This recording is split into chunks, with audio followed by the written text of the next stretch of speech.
would giggle and disappear. One busy morning, zooming around, a small little ball lay on the ground. Whoops! He tripped.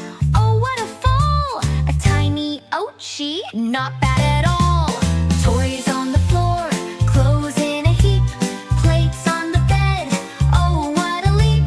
Mommy would say, "Tidy up, dear," but he would giggle and disappear. With a little sad whimper and a rub of his paw, he thought for a moment, then opened his jaw. I should have listened. Oh, what a mess! Next time I'll clean up, I must confess.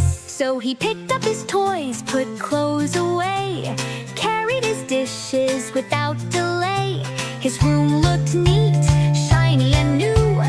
Now no more tripping, hooray! Woo!